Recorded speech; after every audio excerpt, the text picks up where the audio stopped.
Hello everyone.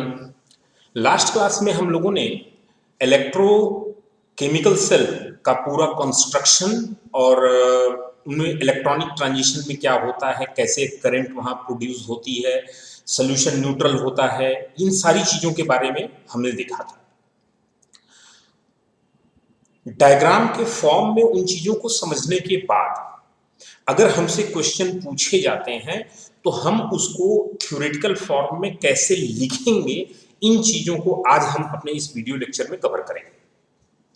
सबसे पहला question, what is electrochemical cell? Electrochemical cell is a cell which convert the chemical energy into the electrical energy. Second, what is electrode? When a metal rod is dipped in the solution of its own salt, rod either becomes positive or negative, and solution becomes equally and oppositely charged.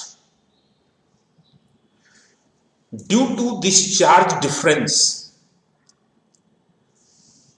the potential difference created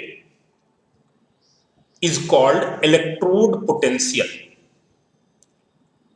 and this whole construction is called electrode.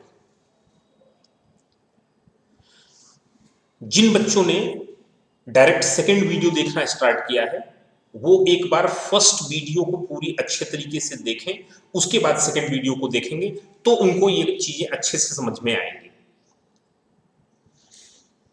Next point हमारा है कि जो electrode का electrode potential है वो किन चीजों पर डिपेंड करता है। It depends on the nature of metal, it depends on the concentration of the solution, it depends on the temperature. Metal change हो, कंसंट्रेशन ऑफ इलेक्ट्रोलाइट चेंज हो, टेम्परेचर चेंज हो तो इलेक्ट्रोड पोटेंशियल क्या होंगे, change होंगे। तो एक ही particular element से बना हुआ इलेक्ट्रोड, उसका इलेक्ट्रोड पोटेंशियल अलग अलग कंडीशन में अलग अलग होगा। तो एक स्टैंडर्ड कंडीशन बनाई गई जिस पर सभी इलेक्ट्रोड के इलेक्ट्रोड पोटेंशियल को मेजर किया गया, and that standard condition is what, 1 molar concentration of electrolyte. The concentration of electrolyte must be 1 molar. 1 molar concentration of electrolyte and 25 degree centigrade temperature. At this particular condition, whatever the electrode potential of a particular electrode, that electrode potential is called standard electrode potential of that electrode. Electrode potential क्यों develop हुआ? ये develop हुआ electron के transfer, ions के transfer के कारण। Charge difference create हुआ तो इलेक्ट्रोड पोटेंशियल डेवलप हुआ। अगर इन प्रोसेस में ऑक्सीडेशन हो रहा है तो जो इलेक्ट्रोड पोटेंशियल डेवलप होगा उसे ऑक्सीडेशन इलेक्ट्रोड पोटेंशियल बोलेंगे, और जो इलेक्ट्रोड होगा उसे ऑक्सीडेशन इलेक्ट्रोड बोलेंगे। ध्यान से इस बात को सुनिएगा। इलेक्ट्रोड पर जो पोटेंशियल डेवलप हो रहा है अगर वो ऑक्सीडेशन के कारण है, then electrode is called oxidation electrode and potential is called oxidation electrode potential. इसके अलावा अगर ये रिडक्शन के कारण है तो उसे रिडक्शन इलेक्ट्रोड और पोटेंशियल को रिडक्शन इलेक्ट्रोड पोटेंशियल बोलेंगे। यहां पर 2 पॉइंट मैं मेंशन कर रहा हूं जिसे बहुत ही ध्यान से आप सुनेंगे। पहला point, oxidation electrode is always anode. ध्यान दीजिएगा, oxidation electrode is always anode, it may be positive और नेगेटिव। ऑक्सीडेशन इलेक्ट्रोड जो होगा वो हमेशा एनोड होगा। ये पॉजिटिव भी हो सकता है, नेगेटिव भी हो सकता है, ये डिपेंड करेगा टाइप ऑफ सेल पर।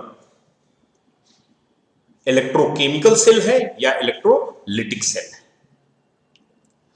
अगर इलेक्ट्रोलिटिक सेल है तो एनोड पॉजिटिव चार्ज होगा और कैथोड नेगेटिव चार्ज होगा।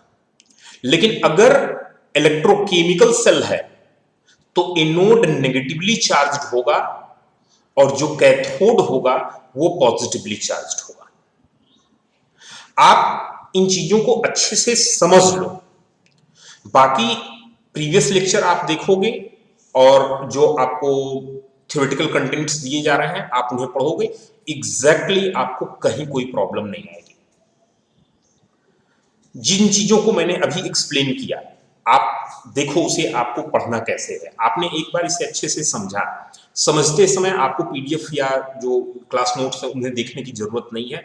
सिर्फ बातों को अच्छे तरीके से आप सुने, ना आपको नोट करने की जरूरत है और न ही आपको जो है नोट्स को देखने की जरूरत है। सिर्फ आप ध्यान से चीजों को सुने, उसके बाद उसको आप एक बार बैठ के अच्छे से पढ़ें। जो कंटेंट आपको बताया गया यहां पर, electrochemical cell, in electrochemical cell chemical energy is converted into the electrical energy, electrode and electrode potential. If a metal rod is placed in solution of its own salt, this construction is known as the electrode. If metal rod is placed in the solution of its own ion, rod either becomes positive or negative and solution becomes equally and oppositely charged. Exact वही wording है जो मैंने आपको बताई है। आपको इनको पढ़ते समय देखने की जरूरत नहीं है। वीडियो लेक्चर्स जब आप देख रहे हो तो बातों को ध्यान से आप सुनो, जहां जरूरत होगी वहां मैं आपको बताऊंगा, आप वीडियो लेक्चर्स को देखेंगे। अब नेक्स्ट जो पार्ट है हमारा,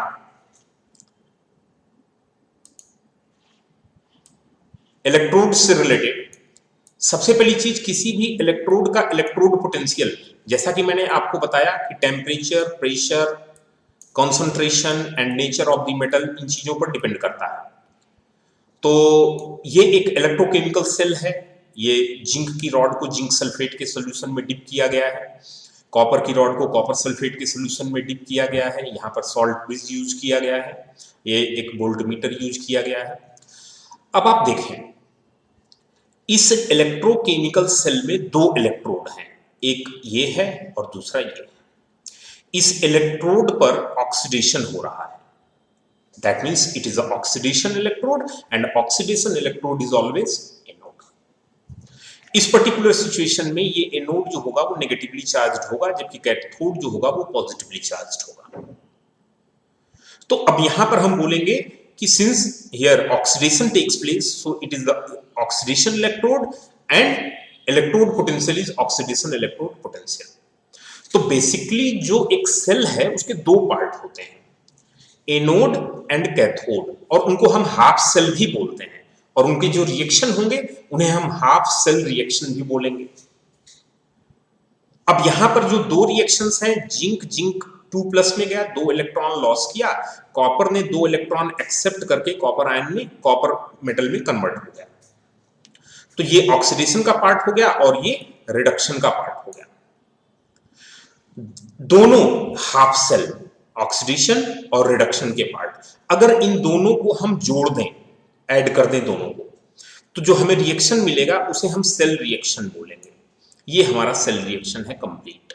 zinc goes to zinc 2+ and copper 2+ converts into the copper, एक का ऑक्सीडेशन और एक का रिडक्शन।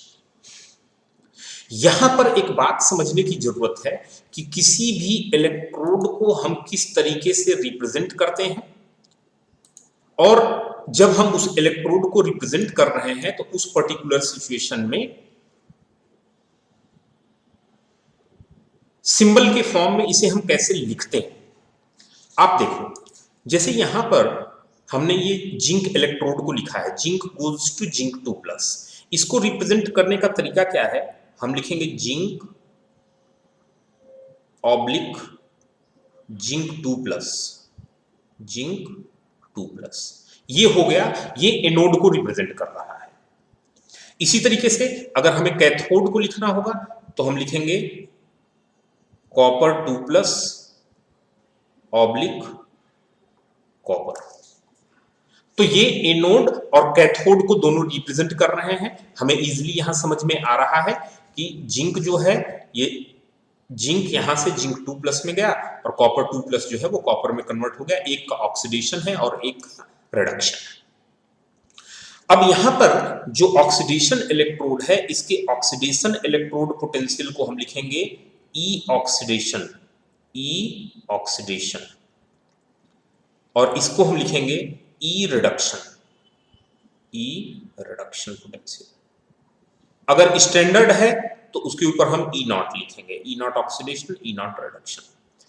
ई नॉट ऑक्सीडेशन की जो वैल्यू है जिंक के लिए, ई नॉट ऑक्सीडेशन की वैल्यू होती है वो 0.76 वोल्ट, और कॉपर के लिए जो रिडक्शन पोटेंशियल की वैल्यू है वो 0.34 वोल्ट होती है। यहां पर एक बात काफी इंपॉर्टेंट है जो आपको समझना है। सपोज करो कि जिंक का जो हमारा ये इलेक्ट्रोड है ये एनोड का काम कर रहा है, तो अगर ये एनोड का काम कर रहा है तो ये जो लिखा हुआ है एग्जैक्टली सही है, और इसका ई नॉट ऑक्सीडेशन हम कितना लिखेंगे 0.76 वोल्ट।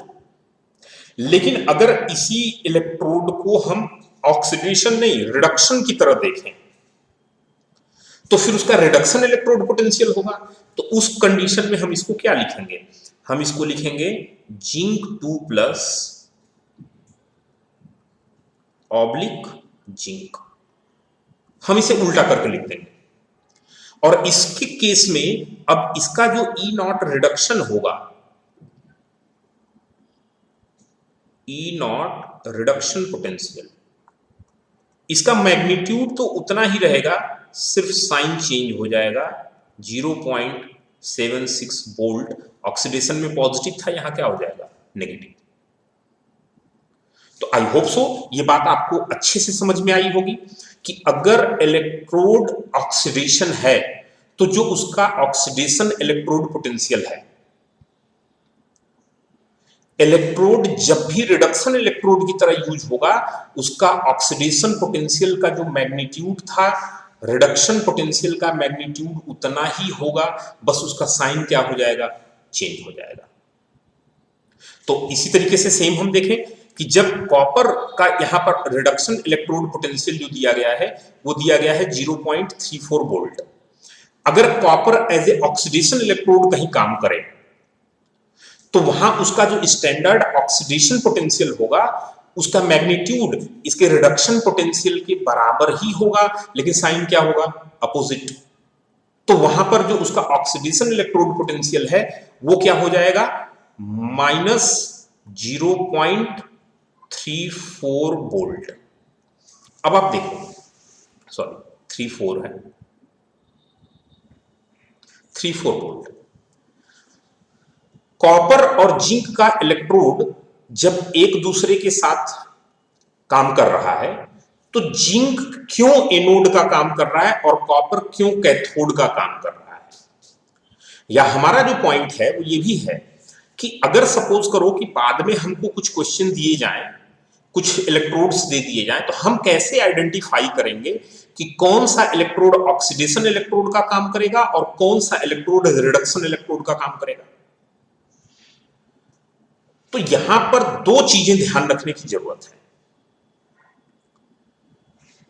जैसे सपोज करें कि अगर हमसे बोला गया कि जिंक का इलेक्ट्रोड पोटेंशियल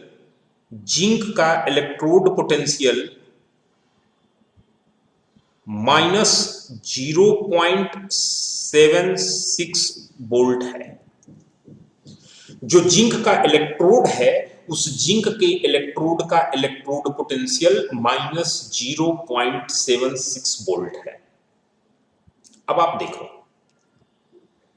यहां पर यह मेंशन नहीं किया गया है कि जो इलेक्ट्रोड पोटेंशियल है वो ऑक्सीडेशन इलेक्ट्रोड पोटेंशियल है या रिडक्शन इलेक्ट्रोड पोटेंशियल है।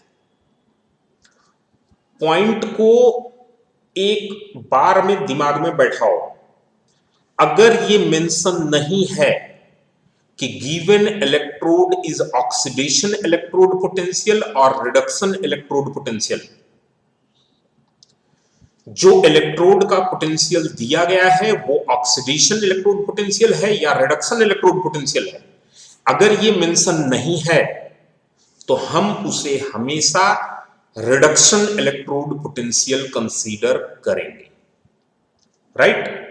इसका मतलब अगर हमको दिया गया कि जिंक का इलेक्ट्रोड पोटेंशियल -0.76 वोल्ट है, तो ये जिंक का रिडक्शन इलेक्ट्रोड पोटेंशियल है। और अगर हम बात करते हैं कॉपर की, अगर हमसे बोले कि कॉपर का जो इलेक्ट्रोड पोटेंशियल है वो 0.34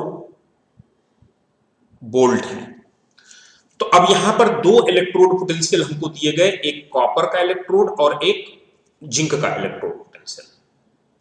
अच्छा, दोनों की स्टैंडर्ड वैल्यू दी गई है।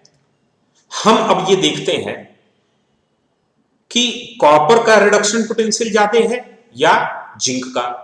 तो हमें पता चल रहा है कि कॉपर का जो रिडक्शन इलेक्ट्रोड पोटेंशियल है वो ज्यादा है। अब बात को आप सुनें,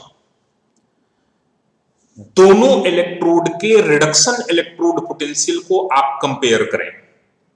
जिसका रिडक्शन इलेक्ट्रोड पोटेंशियल ज्यादा होगा वो एज ए रिडक्शन इलेक्ट्रोड काम करेगा, यानी एज ए कैथोड काम करेगा। तो ऑब्वियस सी चीज है, दूसरा वाला क्या करेगा? ऑक्सीडेशन इलेक्ट्रोड का काम करेगा। उल्टा हम कर लेते हैं, अगर ये चीज हमको ऑक्सीडेशन रिडक्शन इलेक्ट्रोड पोटेंशियल दिया गया है कॉपर का और जिंक का, अगर ये ऑक्सीडेशन इलेक्ट्रोड पोटेंशियल हमें लिखना होता तो हम सिर्फ उसके मैग्नीट्यूड को वही रहेगा, साइन को क्या कर देंगे, चेंज। अब ये क्या हो गया? अब ये दोनों इलेक्ट्रोड्स का स्टैंडर्ड रिडक्शन पोटेंशियल हो गया, सॉरी ऑक्सीडेशन पोटेंशियल। तो अब उसके स्टैंडर्ड ऑक्सीडेशन पोटेंशियल को जब हम देखेंगे तो हमें दिख रहा है कि स्टैंडर्ड ऑक्सीडेशन पोटेंशियल जिंक का ज्यादा है। तो दोनों के स्टैंडर्ड ऑक्सीडेशन पोटेंशियल को कंपैरिजन करने पर जिसका ऑक्सीडेशन इलेक्ट्रोड पोटेंशियल ज्यादा होगा, that electrode acts as oxidation electrode, means anode. तो सिंपल सी चीज है, दो इलेक्ट्रोड हमें दिए गए, दोनों के इलेक्ट्रोड पोटेंशियल हमको दिए गए, हम उनका या तो ऑक्सीडेशन कंपैरिजन करेंगे या तो रिडक्शन कंपैरिजन करेंगे। अगर रिडक्शन दिया हुआ है दोनों का, तो जिसका रिडक्शन इलेक्ट्रोड पोटेंशियल ज्यादा वो कैथोड और दूसरा वाला अपने आप एनोड का काम करेगा। दोनों ऑक्सीडेशन दिए हुए हैं, तो जिसका ऑक्सीडेशन इलेक्ट्रोड पोटेंशियल ज्यादा वो एनोड और दूसरा अपने आप क्या हो जाएगा, कैथोड। तो आई होप सो कि अगर दो इलेक्ट्रोड दिए जाएं, उनके इलेक्ट्रोड पोटेंशियल दिए जाएं, तो आप इजीली गैस कर सकते हो कि दोनों में से कौन ऑक्सीडेशन इलेक्ट्रोड यानी एनोड का काम करेगा और कौन रिडक्शन इलेक्ट्रोड का काम करेगा। अब यहां पर हम आगे देखते हैं।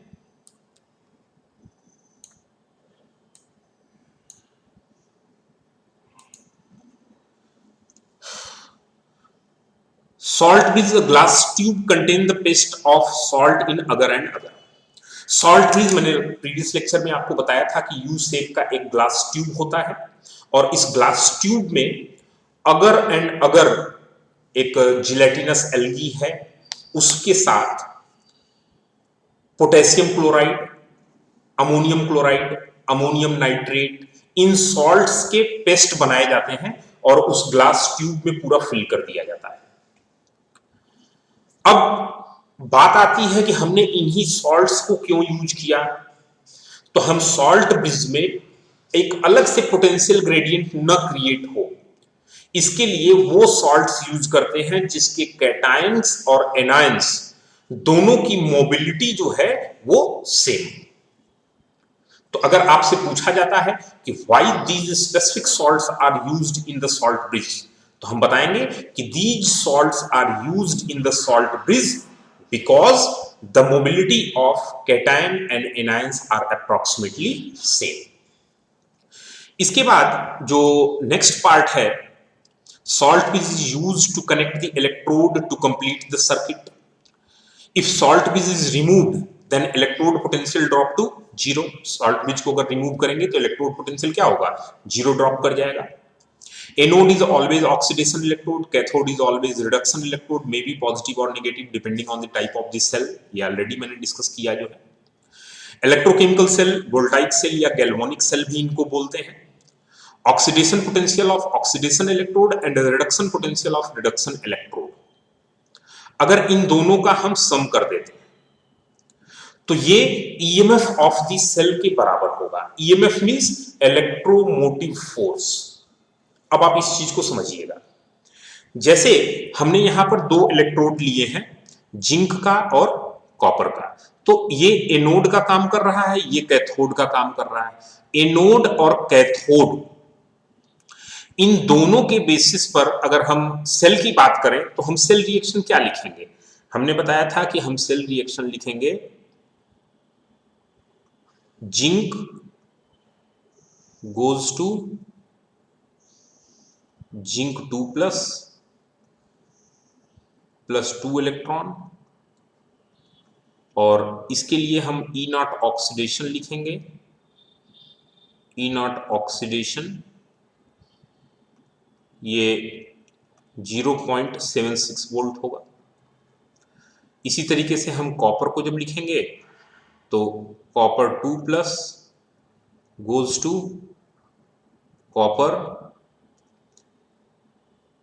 2 इलेक्ट्रॉन, इसमें हम प्लस करेंगे, कॉपर 2 प्लस 2 इलेक्ट्रॉन, ये कॉपर में कन्वर्ट होगा। और यहां पर जो ई नॉट रिडक्शन होगा, E naught reduction that is equal to 0.34 volt. अगर इन दोनों को हम ऐड कर दें, सम कर दें दोनों इलेक्ट्रोड्स पोटेंशियल को, तो इस पर्टिकुलर सिचुएशन में हम बोलेंगे zinc plus copper 2 plus and that goes to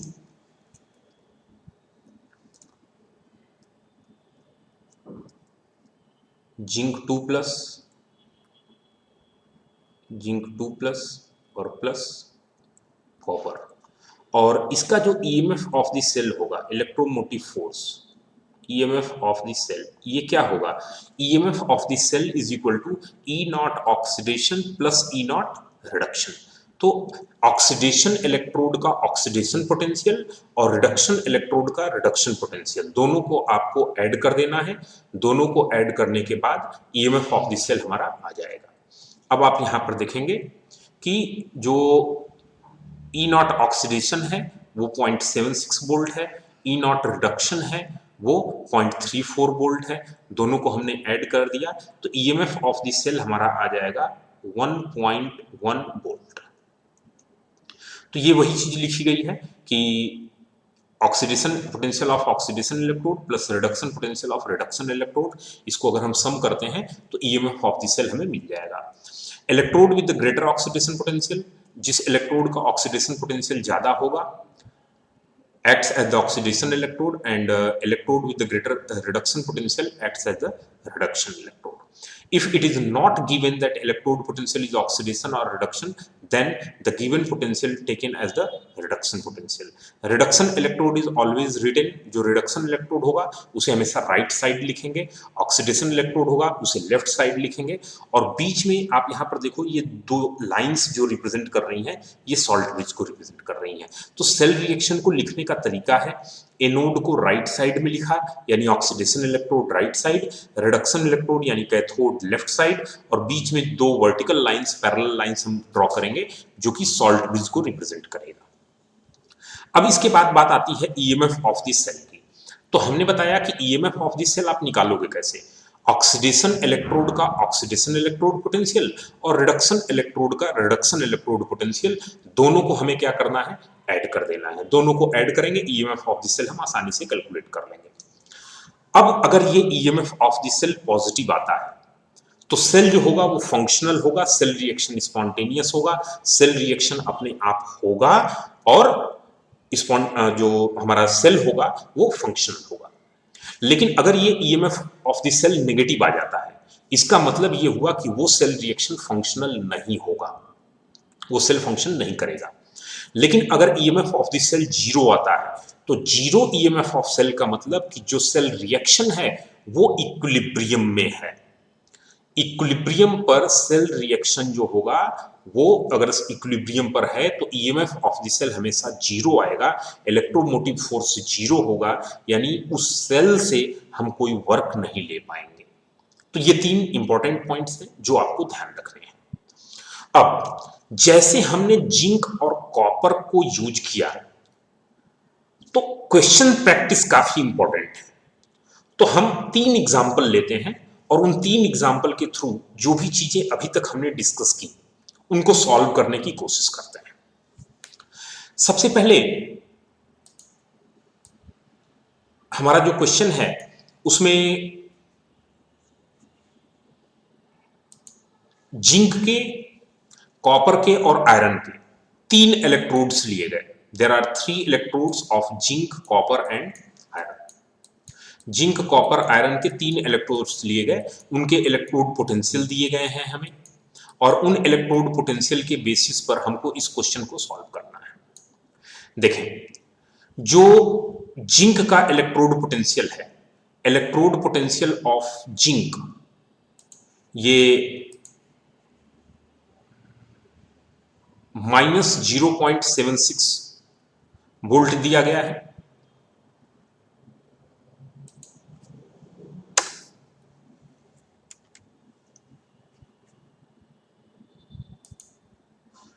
zinc का इलेक्ट्रोड पोटेंशियल -0.76 वोल्ट है।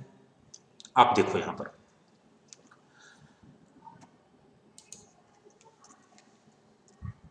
तीन इलेक्ट्रोड्स हमें दिए गए। पहला इलेक्ट्रोड हमें जो दिया गया वो जिंक का दिया गया, दूसरा इलेक्ट्रोड जो हमें दिया गया वो आयरन का दिया गया Fe, और तीसरा इलेक्ट्रोड जो हमें दिया गया वो कॉपर का दिया गया। आयरन, जिंक और कॉपर, तीनों के इलेक्ट्रोड पोटेंशियल दिए गए। अच्छा, पूरे क्वेश्चन में कहीं भी मेंशन नहीं है कि these electrode potentials are oxidation और रिडक्शन, तो हम इसे क्या मान लेंगे? Right, reduction electrode potential. तो जिंक का जो रिडक्शन इलेक्ट्रोड पोटेंशियल दिया गया है वो दिया गया है -0.76 वोल्ट। आयरन का जो दिया गया है वो दिया गया है -0.44 वोल्ट, और कॉपर का जो दिया गया है वो दिया गया है 0.34 वोल्ट। अब आप देखो, ये तीन इलेक्ट्रोड को यूज करके हम 3 सेल कंस्ट्रक्ट कर सकते हैं। कौन कौन सा? जैसे एक बार हम जिंक को और आयरन को ले लें, दूसरी बार हम आयरन को और कॉपर को ले लेंगे, और तीसरी बार हम जिंक को और कॉपर को ले लेंगे। तो क्वेश्चन हमारा यही है कि ये तीन इलेक्ट्रोड्स जिनके स्टैंडर्ड इलेक्ट्रोड पोटेंशियल हमें दिए गए हैं, इनको यूज किया गया, तो जो 3 पॉसिबल सेल्स बनेंगे बाय यूजिंग एनी 2 इलेक्ट्रोड्स, उन सेल का स्टैंडर्ड ईएमएफ कितना होगा ये हमें निकालना है। हमें कुछ नहीं करना है। क्वेश्चन में मेंशन नहीं है कि गिवन इलेक्ट्रोड पोटेंशियल ऑक्सीडेशन है या रिडक्शन, हमने उसको रिडक्शन इलेक्ट्रोड पोटेंशियल मान लिया। 2 इलेक्ट्रोड के रिडक्शन इलेक्ट्रोड पोटेंशियल को कंपेयर करना है। कंपेयर करने के बाद हम देखेंगे कि किसका ज्यादा है। जिसका ज्यादा होगा वो कैथोड का काम करेगा। Greater the reduction potential, that electrode functions at the cathode. तो अब उसको हम यहां पर देखें कि जिंक का जो रिडक्शन पोटेंशियल दिया हुआ है वो -0.76 दिया हुआ है, जबकि आयरन का -0.44 है। तो अगर -0.44 को देखें तो ये -0.76 से बड़ा है। इसका मतलब जो reduction electrode potential of iron है वो ज्यादा है। तो आयरन किसका काम करेगा? कैथोड का। तो आयरन ने कैथोड का काम किया और जिंक ने किसका काम किया? एनोड का। तो हम जो पूरा सेल रिएक्शन लिखेंगे वो कैसे लिखेंगे? हम लिखेंगे जिंक ऑब्लिक जिंक 2+, ये एनोड का काम किया और सॉल्ट ब्रिज, और फिर Fe2+ Fe2+ ऑब्लिक Fe, ये हमारा सेल रिएक्शन हो गया। तो जिंक एनोड का काम किया और आयरन कैथोड का काम किया। अब ईएमएफ ऑफ द सेल जब हम लिखते हैं, ईएमएफ ऑफ द सेल, तो ईएमएफ ऑफ सेल लिखते समय जो ऑक्सीडेशन इलेक्ट्रोड है उसका ऑक्सीडेशन पोटेंशियल लेंगे, तो इसका ऑक्सीडेशन पोटेंशियल कितना आ जाएगा 0.76 वोल्ट। दिया गया है नेगेटिव, तो अगर नेगेटिव इलेक्ट्रोड पोटेंशियल दिया गया है तो वो जो है पॉजिटिव में कन्वर्ट करेंगे क्योंकि हमें ऑक्सीडेशन लेना है, और दिया क्या गया है रिडक्शन, तो साइन चेंज कर देंगे। तो जिंक का ऑक्सीडेशन इलेक्ट्रोड पोटेंशियल 0.76 हो गया, और आयरन का रिडक्शन इलेक्ट्रोड पोटेंशियल लेना होगा क्योंकि एनोड का ऑक्सीडेशन पोटेंशियल और कैथोड का रिडक्शन पोटेंशियल। तो इसका जब रिडक्शन पोटेंशियल लेना होगा तो ये होगा -0.44, राइट। अब इसको आप सॉल्व कर लोगे तो हमारा जो ईएमएफ ऑफ द सेल आ जाएगा वो आएगा 0.32, इसमें से इसको माइनस कर देंगे 642743, दिस मच वोल्ट। ये एक इलेक्ट्रोड का इलेक्ट्रोड पोटेंशियल हो गया। सिमिलरली अगर हम, जैसे हमने जिंक और आयरन को देखा, वैसे ही हम आयरन और कॉपर को अगर देखें तो आयरन और कॉपर में जो रिडक्शन पोटेंशियल है वो कॉपर का ज्यादा है, तो कॉपर रिडक्शन इलेक्ट्रोड काम करेगा, तो इसका इलेक्ट्रोड पोटेंशियल तो यही लेना है। लेकिन आयरन का हमें क्या लेना होगा ऑक्सीडेशन, तो साइन चेंज कर देंगे। तो इन दोनों को यूज करके जो सेल बनेगा उसका सेल रिएक्शन आप कैसे लिखोगे, उसका सेल रिएक्शन आप लिखोगे iron oblique iron 2+ salt bridge copper 2+ oblique copper, और ईएमएफ निकालना होगा तो हम oxidation potential of iron and reduction potential of copper. तो oxidation potential of iron positive कर लेंगे, रिडक्शन जो दिया है वही ले लेंगे, दोनों को सम करेंगे, आंसर हमारा आ जाएगा। सेम वैसे ही जिंक और कॉपर का यूज करेंगे, तो ये ऑलरेडी आपने कई बार कर चुके हैं आप लोग, जो एग्जाम्पल हमने पहले लिया था वो यही लिया था, जिंक का ऑक्सीडेशन और आयरन का रिडक्शन। तो जिंक का ऑक्सीडेशन पोटेंशियल कितना हो जाएगा 0.76 वोल्ट, और जो हमारा कॉपर है उसका रिडक्शन पोटेंशियल हो जाएगा 0.3 वोल्ट। दोनों को सम कर देंगे, दोनों को सम कर लिया, आंसर हमारा 1.1 वोल्ट आ गया। पूरे लेक्चर को ध्यान से आप सुनो, यहां तक आप इन चीजों को सॉल्व करोगे। नेक्स्ट लेक्चर में हम नर्स्ट इक्वेशन के बारे में कंसीडर करेंगे या उसको डिस्कस करेंगे कि कोई भी पर्टिकुलर हमारा जो इलेक्ट्रोड है या हमारा पर्टिकुलर सेल है, उस सेल के इलेक्ट्रोड पोटेंशियल पर टेम्परेचर कंसंट्रेशन चेंज का क्या इफेक्ट पड़ता है, उन चीजों को हम देखेंगे in Nernst equation in our next lecture.